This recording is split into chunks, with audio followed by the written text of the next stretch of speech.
Hi, everybody. My name is Ileana. My dad used to work at a company that made printers. He lost his job when the company went bankrupt. He had been working there since graduating from college. He spent 17 years there. It was the only job he ever had. He applied for similar jobs, but nobody would hire him. He ended up getting depressed. He sat around in the living room all day watching TV. His relationship with my mom deteriorated. They started fighting all the time. The atmosphere at home was really bad. When my dad lost his job, he got severance pay. When that money ran out, my parents started to have trouble making ends meet.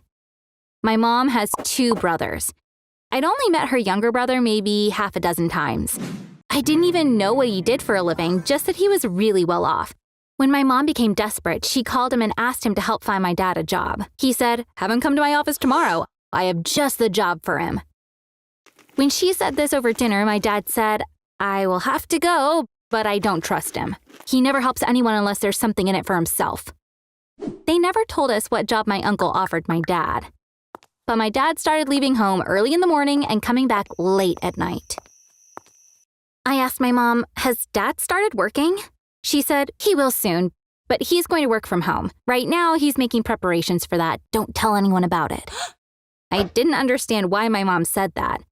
What kind of secret work was my dad going to be doing? That weekend, something funny happened. My mom said to my brother and me, "Do not come out of your room tonight, no matter what happens." I asked, "What if we have to use the bathroom? We can't come out even then?" She gave me a serious look and said, "Ileana, this is really important. You are not to leave your room." I didn't want to go to sleep that night so I could figure out what was happening. I pressed my ear to the floor. I heard a lot of footsteps. I could hear people talking, but I couldn't make out anything they were saying. I stayed up until 3:30 in the morning. The sounds from downstairs had petered out. I couldn't stay awake anymore, so I fell asleep. Why were there so many people around that night? Who were they? Did they bring something? I had so many questions, but I couldn't ask my parents because I didn't want them to find out I stayed up and eavesdropped. Even though my dad was working from home, we were barely seeing him. My mom said that he was working nights and sleeping during the day, but something was off. We didn't know what his job was. I tried asking my mom. She wouldn't give me a straight answer. She just said, "It's something similar to his old job." I couldn't ask my dad because even though he was working again, he still looked depressed. He used to joke around all the time. He loved making us laugh. Now he had become a completely different man, and I missed my old dad very much. The only positive thing was that we were doing better financially.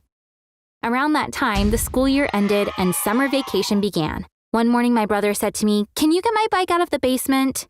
I said, "Why don't you do it yourself? Why are you asking me?" He blushed. He was embarrassed. "The basement is so dark. I know there's nothing to be scared of, but I'm still scared.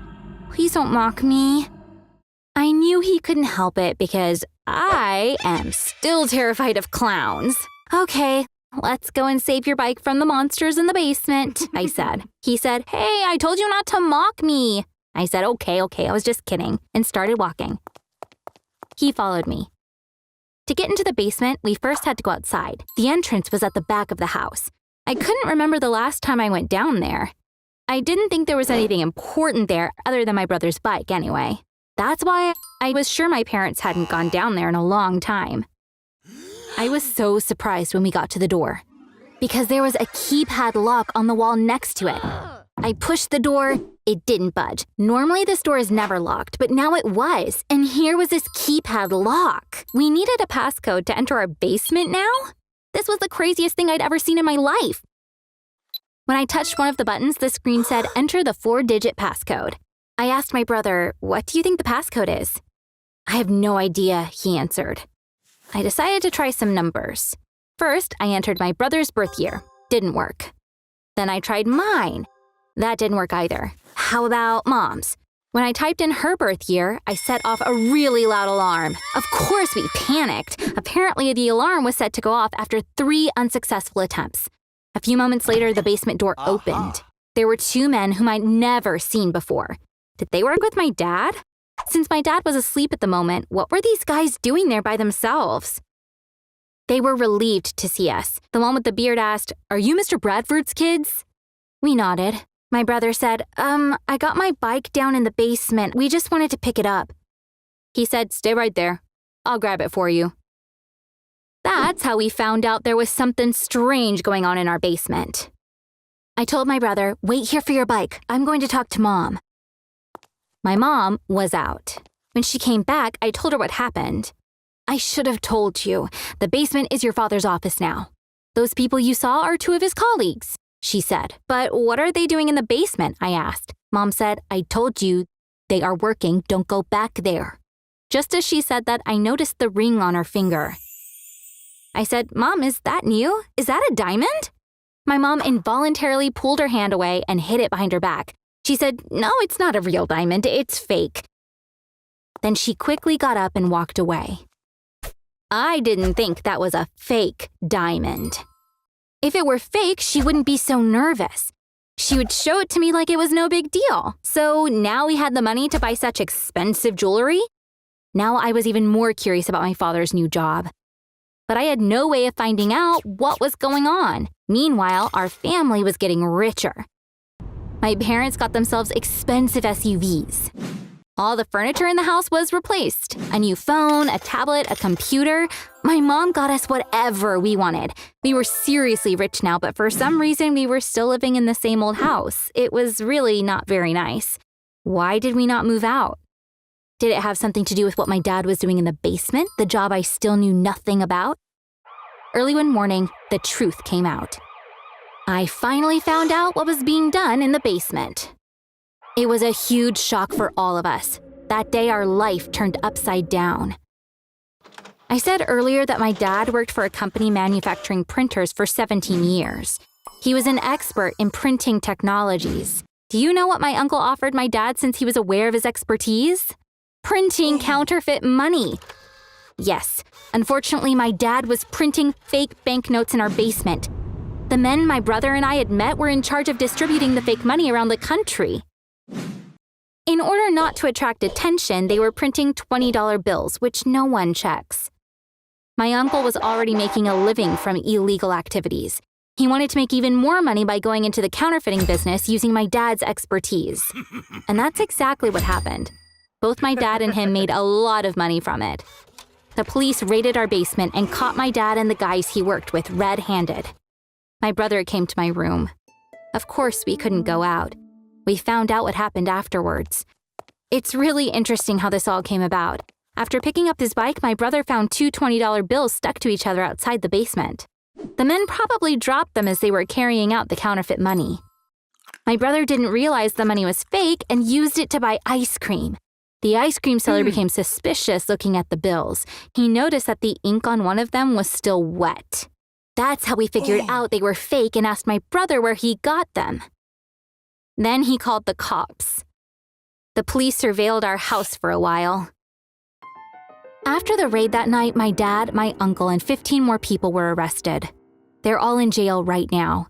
There's both a fine and jail time for this kind of crime. They seized everything from our house, too. We're staying with my grandparents. Our life was completely upended. No matter how desperate my dad was, he never should have gone into something like this. I'm so mad at my mom, too, because she let it happen. Now our family is broken. I know that they did this for us as much as they did it for themselves, but I still don't think I can forgive them. Hi, everyone. I'm Amelia. I'm 13 years old. I have an amazing life story. A homeless man adopted me. I can't wait for the day I get to call him Dad. You might wonder how that's even possible. Once you hear my story, I'm sure you'll find it amazing, too. I never knew my real dad, and my mom passed away when I was 8.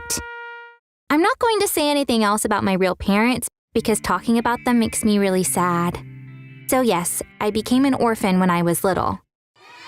I didn't have any relatives that could take me in, so I was sent to live in an orphanage. People don't think of orphanages as nice places, but the other kids there and I were happy most of the time. Imagine a bunch of kids living together. We'd play all the time. The orphanage had a school, so we studied together too. Perhaps we all got along because we were all there for the same reason. Most of the people working there who took care of us were good to us too. Our lives at the orphanage were pretty good, but most kids still wanted to be adopted. We dreamed about it. Imagine, a family comes, meets with some of the kids, and then picks one that would go to live with them. Only 4 or 5 kids would get lucky each month. We'd all get jealous of the ones who got adopted. You know what was the main reason for our jealousy?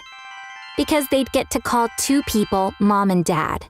You'd have to live in an orphanage to understand how much we missed those words. I became one of the kids that was envied when I was 12. I was adopted not by a family, but a single woman. She was a retired judge. I couldn't sleep for a week when I learned that she picked me. I'd dream about the moment I'd call her mom for the first time. Parents would come to pick up their new kids on Sundays. I said bye to my friends and everyone at the orphanage after breakfast. My new mom came an hour later. As I was leaving, I thought this was the happiest day of my life, but my excitement didn't last long. Her name was Harriet. In our first conversation at home, she said, "You'll call me Miss Harriet. I go to bed late and I wake up late. I want my breakfast ready when I'm up." I quickly realized that she didn't want a child, but a servant that she could train from a young age. She didn't enroll me in a school, which is against the adoption requirements. I wasn't allowed to leave the house, so I couldn't report her. I swear I'm not exaggerating, but she was just like the stepmother in Cinderella. I spent my days working for her nonstop. She was never satisfied with anything I did. She'd scream at me every chance she got. I really missed the orphanage. At night, I'd cry under the covers. After 7 to 8 months, I resigned myself to my new life. I knew I didn't belong in that house, but I was too young to think about escaping.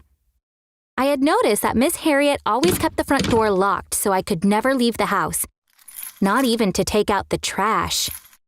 One day, I saw that Miss Harriet was really sad. Her eyes were swollen from crying. For the first time in months, she talked to me like I was a normal person. "Sit down," she said. So I did. It was the anniversary of her husband's death. She told me all about him just because she wanted to share it with someone. I was surprised that such an evil woman could love someone so much. She talked and cried and drank the whole time. Eventually, she got really drunk. I couldn't understand what she was saying anymore, but I still had to pretend I was listening. Finally, she passed out. I was about to go back to my room when I noticed a key. It was lying on the coffee table. Everything happened so quickly. I picked it up. Once I realized that it was the key to the front door, I unlocked the door and walked out without any hesitation. I went outside and started walking. I didn't stop until the sun started coming up. I was very tired. I came across a bench. Again, without even thinking, I laid down as if I just got to my own bed. I woke up to a woman standing by my feet. Her clothes were old and filthy. She had already taken off one of my shoes and was trying to get the other one. I tried pulling my foot away, but she had a tight grip on my shoe. Just then someone yelled, "Angela, leave the girl alone." I looked to see who it was. It was a man dressed in rags. The 2 of them were obviously homeless. Walking towards us, he said, "What will she wear if you take her shoes? Look, she's sleeping on the streets like us." So the woman named Angela let go of me unwillingly. That's how I met Gary. It was my first time talking to a homeless person. He had been living on the streets for 9 years and had a very sad story. He lost his wife and 2 daughters in a train accident. After that, he was overwhelmed by grief and couldn't bring himself to do anything. He stopped going to work and stayed home all day in the dark. A while later, he lost his job and couldn't pay his rent, so he started living on the streets. He was such a good man and super funny. He made me laugh all the time. I started living with him on the streets. Once he heard my story, he wanted me to go back to the orphanage. But I told him that Miss Harriet would definitely come and take me from there. Reporting her would be useless. She was a judge. They'd believe her instead of a kid. So he said, "Okay, then you can stay with me for a while. We'll look for a better place for you later. Deal," I said, nodding my head. But I didn't want to leave him at all, because it was the first time that I felt safe and relaxed with an adult. Gary taught me the main rule of living on the street. If you're homeless, you need to look it. After all, we live on other people's charity. I could go to a bathroom and wash my face, but who would give money to a clean, well-dressed person? He was right. So I did as he said. I made my face and clothes look as dirty as possible. One lesson and I had the perfect homeless look. We had to beg in the streets before each meal. Once we had made enough money, we'd go ahead and buy something to eat right away. That's why we never had money for the next meal. One day, after we had enough money for breakfast, we went to a bakery. Business owners usually tried to get rid of us as quickly as possible, so we wouldn't bother the other customers. But the woman at the bakery was really nice. She smiled and said, "Good morning. It's your lucky day because everything is free for girls your age today." Gary said, "Thank you, but today we have money." "Is it possible that a girl her age can get some free stuff another time?" he asked, and was about to give her our change. Suddenly, we heard a noise behind us. We turned to see what happened and saw that an older customer had fallen. The woman took out her cell phone in a panic. The old man on the floor was not moving. Gary put his cup on the counter and kneeled next to the man. He touched the man's neck with his hand. He closed his eyes and started counting. Then he put his hands together and pressed on the man's chest. Just then, the bakery owner said, "Don't touch him. I called an ambulance. A doctor should be doing this." Gary told her, "I am a doctor. His pulse is around 20. We can't wait for an ambulance. We have to act now," and continued pressing his hands on the man's chest. That old man was so lucky that Gary was there. He never told me what his job had been, so I was surprised to find out that he was a doctor. In fact, he was a brain surgeon, but of course he knew what to do when someone was having a heart attack. Later, he told me more about his old life. One day he had to travel to another city to perform a surgery, but it was his birthday the next day, so his wife and kids decided to surprise him by taking the train to visit him. And you already know what happened after that. The owner of the bakery refused to let us pay. Gary insisted, but she said, "It's your lucky day. Everything is free for anyone who saves someone's life today." We ended up getting to know her that day. Her name is Sadie. I think she's as funny as Gary. She lives with her mom. "I'd invite you over for dinner, but my mom may not be ready to have two homeless people coming by," she said, and we all cracked up. The next day was a Sunday, and we made plans to have a picnic in a park. We had to beg in the streets longer than usual to buy all the stuff for the picnic. Guess what happened next? Gary and Sadie started falling for each other. One day Sadie joked, "I decided to close the bakery and live with you on the streets because the only way I'll be able to tolerate your smell is if I start smelling like you." Gary said, "You know, that would be too much trouble. Instead of you smelling like us, we could start smelling like you. We just need a bath." That was a turning point in our lives. Of course, one bath wasn't enough, but it was a first step. Now we all live together. We have a lot of plans for the future, but the first one is for Gary and Sadie to get married. Then they're going to officially adopt me. After that, I'll be able to call them Mom and Dad. That's what they want. I already feel like saying it now, but I stopped myself. But I can tell you, they are my dear mom and dear dad, my lucky stars. My real mom would always pray, "May God bring good people into your life." That's exactly what happened. I hope the prayers someone says for you will come true one day too. Did you like my story? If you like stories based on real events, subscribe to this